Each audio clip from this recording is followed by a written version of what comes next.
Блокқа түсқылы. Комфорт, люкс, люкс плюс, престиж.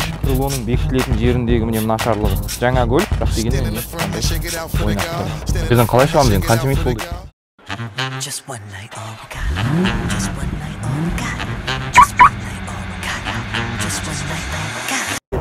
Ассалаумағалейкум, құрметті көрермен. Байланыста Картас YouTube арнасы. Тәтті дәмділеріңізді жақын алып, зейіндеріңізді бізге сала отырыңыздар.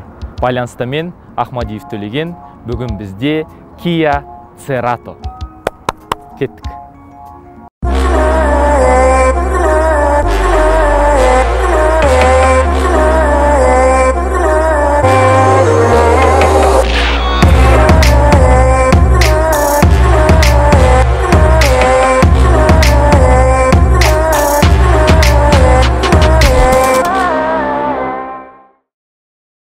Kia автоконцерні Cerato өнімін алғаш рет 2004 жылы жариялаған болатын.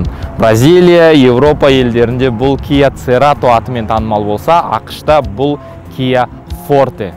Яғни, ең алғашқы 2004 жылы негізі қаланғандықтан бұл тұтынушылардың жүрегіне жылы орын таба біліп, сатылым бойынша алғаш шыққан болатын. Біздің қазіргі қолымыздағы шанақ 4-ші дәуірлеу кезеңіндегі Kia Cerato. Біздің бейнероликтеріміздің сапасы сияқты Kia жылдан жылға өзінің ұсынатын өнімін жақсартып отыр. Қазіргі таңдағы Kia'ның дәстүрлі жолбарыстың тұмсығы аталатын радиатор торын ешқашан өзгертпеген. Сонымен қатар салыстырмалы түрде 2013 жылғы 3-ші дәуірлеу кезеңіндегі Kia Cerato'дан айтарлықтай өзгерістері бар. Яғни, бұл жерде толыққанды көздер шамдар өзгерген, алдыңғы бамперлер бізде бұрылу шамдарын бамперге орналастырған, одан кейінгі бөлек тұманға қарсы шамдар астыда орналасқан. Дәстүрлі түрде бұл Kia спортты, сонымен қатар қарапайым қалалық жағдайға ыңғайланып жасалған модель болып табылады. Бұның аталастары Kia K3, Kia Cerato, Kia Forte, Kia Cephia, яғни бұның атауы көп. Барлығы Kia K2 платформасында жасалған 4-ші шанақтағы 2020 жылғы 1.6 моторлы көлеммен бізге алдымызға ұсынылып отыр. Дөңгелектердің көлемі 2700 мм, тиісінше R16, R17 әртүрлі дөңгелектерді салатын болсаңыз, айырмашылығын сезетін боласыз. Яғни, астындағы клиренсі 150 мм, яғни алдындағы 3-ші дәуірлеу кезеңіндегі Kia Cerato мен тұстас ұқсас. Өзгерістер бар, астыңғы бамперде толыққанды өзгерген. Алдыңғы Cerato'да мына қорғаныс, пластикі қорғаныс болмаған болатын. 3-ші дәуірдегі Kia Cerato'дан біздің 4-ші дәуірдегі Kia Cerato'мыз аталмыш өзгерістерге біршама бейім. Яғни артқы шамдары, ортасындағы қосындылары бұның өзінен классы жағынан төмен Kia Rio'ға ұқсас. Сонымен қатар Kia Optima'дан біршама дүниелерді өзіне алып алған. Автошолу, автофорумдардағы басты айтатын, өкпе бұл мына бамперге мына шамдардың орналасуы. Әрине бұл өте жақсы шешім, барынша симметриялы, бірақ дегенмен соққы болатын жағдай кезде бұны міндетті түрде ауыстыруға тура келеді. Яғни бұл қалалық жағдайда симфониямен ақырын асықпай айдайтын сондай бір керемет көліктердің бірі. Киялықтар Cerato'ны өндірген кезде хромды барынша аз қолдануға тырысқан. Өзінің аталастары Hyundai сынды өндірушілерде мына жерге дейін хром салып тастаған ғой, мына жерге дейін. Бұл жерде хром минималында бізде ғана қолданылған есіктің кузовына және арт жақ терезелерге салынған. Сонымен қатар тағы да тұтынушылардың тағы үлкен назы мына алдыңғы крылоның бекітілетін жеріндегі міне нашарлығы. Жаңа көлік, бірақ дегенмен қандай ойнап тұр. Бұл үлкен бір жұмыстарының бірі. Тек қана мақтай бермейміз ғой, солай ма, құрметті көрермен? Бісміллә. Kia Ceratоның алдыңғы шанақпен салыстырмалы түрде блокқа түсіп қалуы.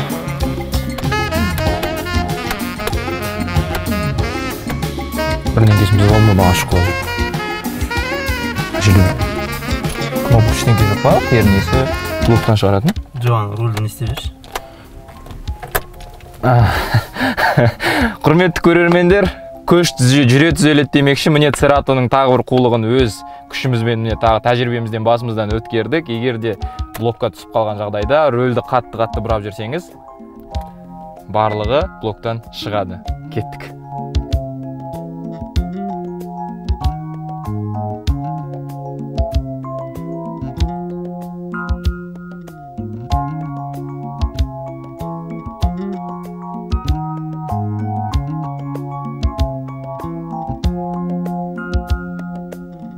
I see the crystal raindrops fall, and the beauty of it all is when the sun comes shining through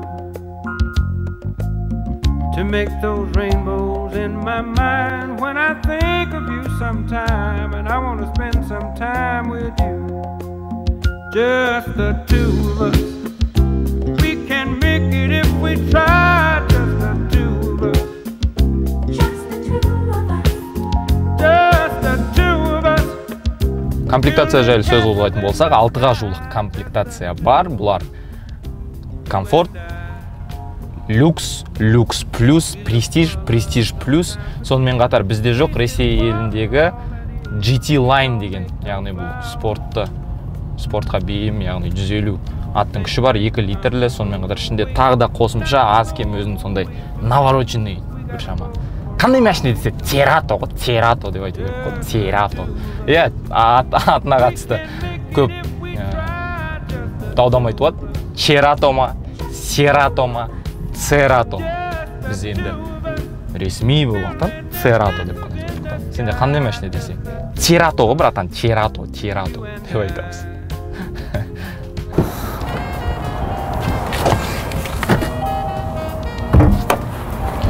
Церато екі түрлі қозғалтқышпен жабдықталған. Нақты біздегі модельде 1,6 литрлі 128 аттың күші бар қозғалтқыш.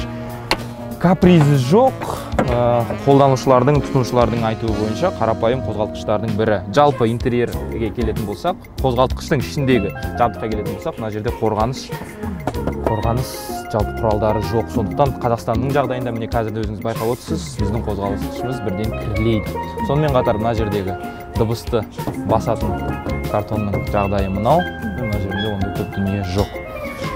Көп жағдайда бұл 2 литрлі 150 аттың күшін беретін қозғалтқышты алған жөн деп санайды. Бірақ дегенмен әркімнің мақсаты мен тұтынуына қарай, көрпемнің көсілуіне қарай, қаржылай мүмкіндігіңізге қарай, әркімге әртүрлі. Бірақ қалалық жағдайда 1,6 таптырмас қозғалтқыш екенін айтқанымыз жөн. Яғни сол баяғы жүзіне орташа есеппен 10 литр, 9,5, 9,8 литр жанармай қолданатыны анық. Міне осы жалпы қозғалтқыш бойынша. Дегенмен 150 аттың күші мен 128 аттың күші айтарлықтай білінеді. Себебі дәп мына шанақтағы мына мотормен 3000 айналымнан асқаннан кейін 130-140 шақырым ұстағаннан кейін біршама қозғалтқышымыз өзінің белгісін бере бастайды.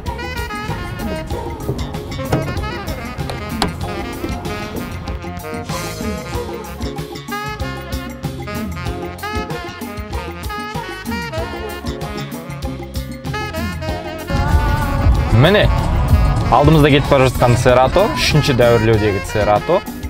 Көрдіңіз, артқы шамдары біршама өзгеріске ұшыраған. Мен айтпақшы, астыңғы бамперлары, яғни жанға бұрылу шамдары үстінде. Біздің Цератода ол шамдар астыңғы бамперға орнатылған. Бұл біршама дөңгелектеу формасында берілген. Бізде біршама спорт, классиканың араласуымен сондай барынша жастарға арналған. Церато 3-ші дәуірлеу кезеңіндегі Церато мен 2013 жылғы Цератолармен айырмашылығын бағана айта кеттім, иә. Мына жердің барлығы толық өзгерген. Басқару панелі біршама аудиоға келеді. Ұстап, зер салсаңыздар.